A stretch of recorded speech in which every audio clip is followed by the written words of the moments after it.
Hi, I'm the last orange, and today we're going to be watching Nicki Minaj, Mean Girl or Misunderstood. This is part one of Nicki Minaj, and this is from AURI's Done Yet channel.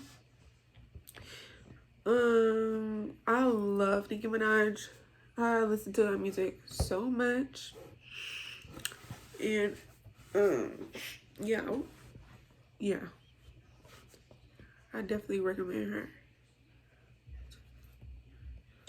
She wanted to be the only female out there. So when Baby and them said, we're not fucking with this chick because you can't stand next to her, she loved it. Sound like this, if you don't look like this, and if you're not bowing down to her, we not never gonna, you know what, I don't give a now. This is what we doing. The victim, but now you're the gangster. You need to pick a side. Do you want to be the victim or do you want to be the gangster? Every once in a while, the music industry finds an incredible talent.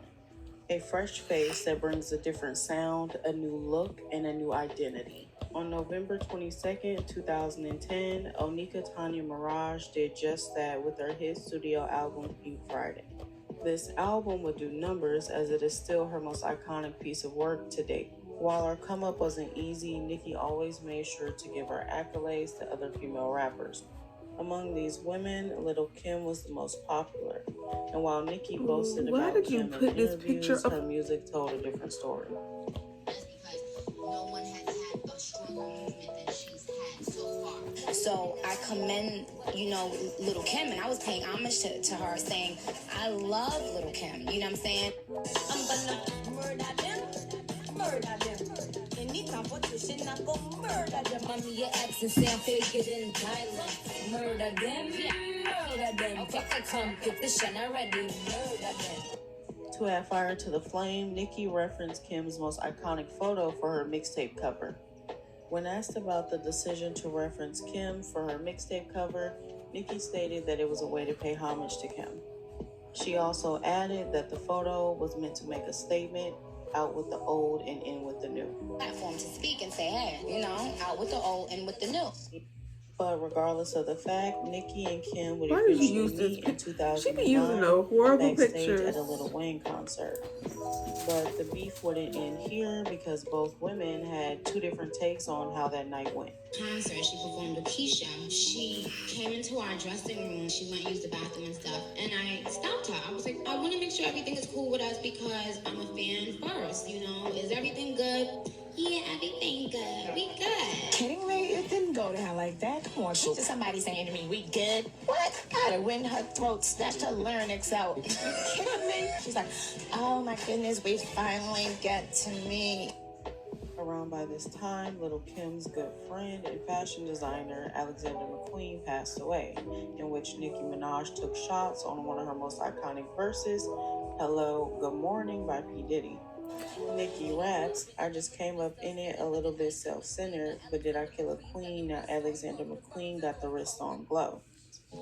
I will leave this beat here, although I could give you a whole dialogue about Lil' Kim and Nicki Minaj's beef from the old days. Like the time Drake got on stage and dissed Nicki and Ray J got on stage and dissed Kim. Or the time Nicki allegedly dissed Kim on Pink Friday, Roman Reloaded, and Kim came back with the whole Black Friday mixtape. Or the time where they even went back and forth on Twitter about album sales. Or the fact that they did a song together. Wait, I need to see that. The whole Black Friday mixtape. Or the time where they even went back and forth on Twitter about album sales. Thank you guys. Hashtag Lil Kim Black Friday mixtape. So 100,000 copies in 28 hours, which made me the first selling on Pen Pal ever. Pen Pal.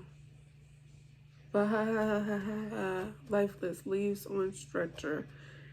Can't go on. Or the fact that they did a song together and Lil Kim said that she stole her sound. But for time's sake, we will end it with my final thoughts. Nicki, early on in her career, did look up to Lil Kim.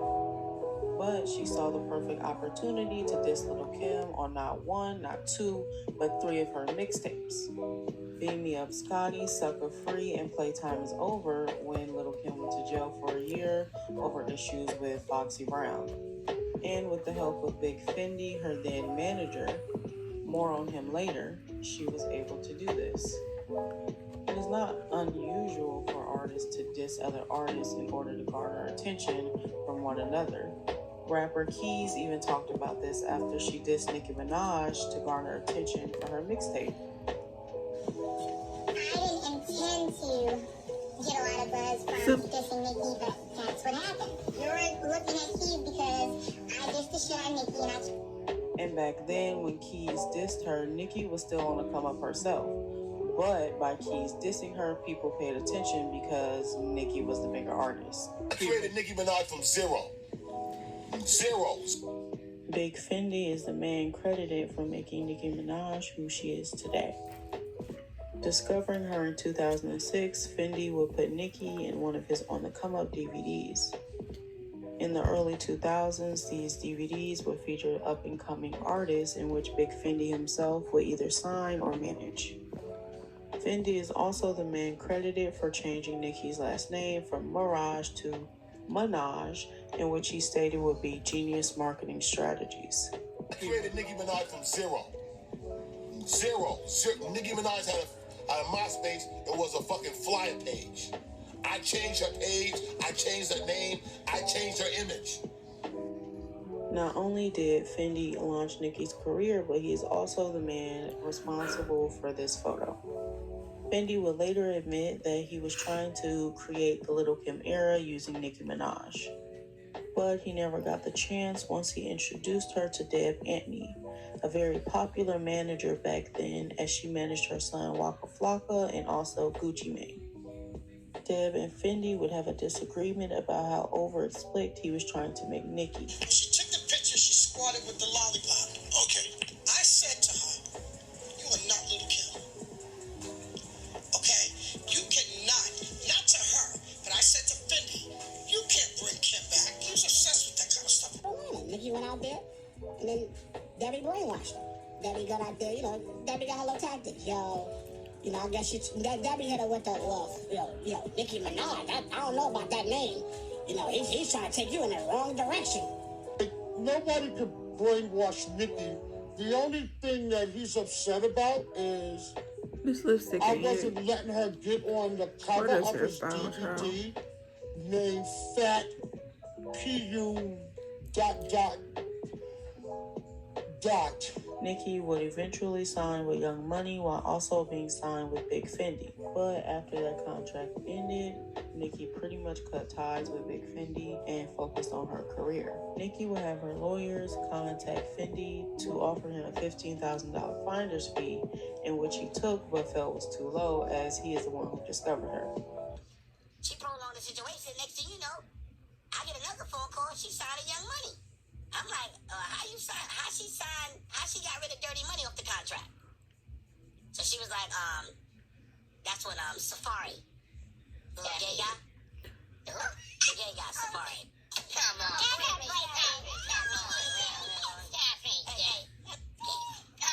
Why you call him gay? Ain't no real man running around here acting like that with cover over eye. Well, whatever, man. Whatever you doing. Anyway, so he hit me up telling me, Nicki wanted to send me some money. And I was excited. I was like, whoa, hold on. Doing the right thing. We about to make, and it's not even about, it's about handling the business the correct way. It ain't about the money. It's about doing the right thing. You know what I'm saying? Like, that's what I'm about. So when she called me up, I forgot everything. I was like, they about to send it. We're about to get right. So I was like, no problem. But it was like April the 26th and he hit me. I remember like yesterday. So I was like, hold on, bro. This ain't no April Fool. It's like the end of the month. He was like, nah, she got you, yo. She got you, yo. I was like, all right. But I was scared to ask how much it was for. I was like, well, you know what? It's like an Atlanta number. Like, oh, hey, this is Mr. Moore. I was like, oh, yeah, who is? Oh, well, Nika Mirage. We work for her, and we work for the firm in Atlanta, and, she wants to wire you some money. I was like, wow. I was scared to ask how much it was. I was like, all right, well, yeah, when it is? She was like, well, we'll stick a W9, you fill it out. I'm like, I ain't gonna fill out W9, I know how much money I'm getting. I didn't know what's going on. Yeah. She was like 15,000. Wow. My feelings was hurt. I was like, whoa. I said, who? She said 15,000. I was like, y'all can't be serious, brother. How do you create an image, put it together, bring it to life? I put it with Young Money. I did everything. And she offered me 15,000. What's going on? I was taught whoever you came in the game with that was loyal to you and put you in a better situation, and so you stick with. So she walked right past me, saw me and everything. So Mike Lighty grabbed her. I'm like, yo, shorty, how you not speaking to this man when he the reason why you here? In early 2006, Remy Ma released her debut album. On this album, Remy would have a song called I'm, in which she would rap, I'm the queen of rap and there is none higher. In 2007, on Nicki's mixtape Playtime Is Over, she would use a beat from a song called Yeah, Yeah, Yeah by Terror Squad. On it, Nicki rap, tell the chick with the crown to run it like Chris Brown. When I seen it at her party, I was like, yeah, what was that line about? Like, I brought it up to her, whatever. Like, I don't know. To this day, I think it was a stab at me. We're going to get you back to that, by the way. And yes, this could have been aimed at anyone, but why choose a beat from Terror Squad, which is Remy Ma's group, similar to what she did to Lil Kim. Later on in 2010, Remy would state that the two were still cool and that there was no problem. And while Remy was incarcerated, Nicki would continue to show love. Fuck you, free Remy! Once Remy was released, she would further state that there was no beef with her or any female rap artist. Fast forward to 2016, Nicki would state that she wanted a collab with her, Foxy, and Remy, but Remy would decline. She said she wanted to do a song with you. Have you talked to her about that, or? We spoke about working together. Like when I first came home, she had reached out and she was working on her album. Like she said, she had wanted to do a song with me, her, and and I just didn't want to do that. I didn't think that was something that I wanted to do. Later on that year, Remy would be accused of dissing Nicki on a track featuring Fat Joe and Ty Dolla $ign. Remy raps, bitch claiming she the queen, what not Harley? Who the fuck gave you your crown, Steve Harvey? I have to apologize. Also that year, Remy would take a pic with Safari, Nicki's ex. So people also speculate Nicki dissed Remy on a track called Make Love. And then in early 2017, Remy dissed Nicki with a 7-minute song. On this song, Remy states Nicki F Trey Songz. Running to Nicki because I know Nicki was over there as well. I was trying to though. But the only time she touched the trigger, allegedly. Everything's a legend with me, baby. Everything's a legend. Did she hit you and apologize? Because she really can't. She hasn't. She said, I love you. Because you did. Knows that. And Nicki said she gave me 6 plaques, but let's keep it real. Nicki ain't had shit before Bottoms Up. Nicki had the song with, she got a single with Sean Garrett. Anxiety attack. Some kind of attack. That was another thing. Yeah, so she did, after that, she did Monster. And then, we can say that, like, all before that, it was Looks, You Hanging With Wayne. You know, it was the wild Bro, girl. I am tired I love you, Nicki. of this. I love you. You came at me wrong, you disrespected me. But I love you. I think she was misinformed. Because she didn't know it was like she jumped. I was definitely bothered by it, but I'm not going to disrespect her. I'm not going to talk crazy about her. Like, we got history, you know what I mean? We've done amazing things together, but I think she jumped the gun. She took it out of context. I saw what you said on Instagram, right? And I was like, okay, I had already cleared it up. And that's why she did it. She didn't see that part. That had nothing to do with me. So that's true. You need to go research something before you go talk. Lil Wayne and Drake Never fucked Wayne, I never fucked Drake. was a groupie for switching clicks 3 times. From you to Deb to Lil Wayne. Nicki's a groupie. And for stealing her My Son's bar. When asked why she dissed Nicki, Remy would state that she wasn't worried about the subliminals, but that Nicki was trying to keep her from making money or trying to get people to make bad reports about her album sales. It wasn't that she was targeted, but people don't understand. I hear people like, we're waiting for her response. Like, that was a response. She started. And then, I feel that it's weird because she's been doing this to a lot of females and no one says anything. What is it that she does? Well, it wasn't necessarily, the little subliminal stuff on records because I didn't care. I don't care about records. And, I'd spoken to before, like, whatever you say, you're supposed to say you the best and none of y'all better than me, whatever. It was the behind the scene things that you people would never know about, as far as trying to keep me off the red carpets and trying to make sure awards don't go to me or she's not going to be in attendance or trying to get people to make bad reports about my album sales or just anything that I'm doing to make me look less and make her look better. And I have a problem when you're trying to stop my bag. Which goes back to the whole Little Kim thing. Obviously, a lot of the things said on She There cannot be confirmed or denied, but it was enough for Nicki to drop No Frauds. Nicki's No Fraud verse talks about the fact that Remy shot her friend over money and left her son, and that she also had surgery. Whilst this feud was going on, both girls would perform their diss track on the same stage. Although, according to Remy, they never saw each other, which she backed up with paperwork. Wait, I know. Niggas is not out here trying to act like we was all in the same building and you was acting all tough and hardcore. Like, first of all, nobody even looks at you like that. I know. Do you know nobody believes that you're tough like that? Like, stop. It's actually painful to watch. But let's go. Exhibit A. So, Remy Ma, thank you for participating in the Hot 107's birthday bash, this, that, and the third. My performance time is at 8 p.m. Birthday bash. Due to recent security concerns, immediately following all performances, wristbands will be cut and artists will be escorted out of the arena. Backstage access limited to performers only, no entourages. You'll be asked to leave if you don't have a pass. Absolutely no guns, no weapons, not even for security. Since then, the two will go on to diss each other in various songs.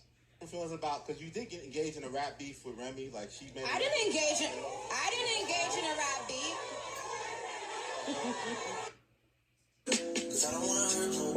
Okay, part 2. I'm probably not gonna watch it because this is just boring. So y'all still show some support to Ari's Done Yet. She did a lot. Pretty sure she did a lot of editing and a lot of all of this stuff. But like, yeah,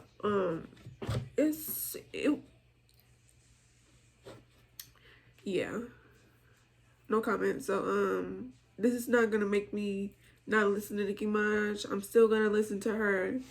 And yeah, goodbye. Mwah.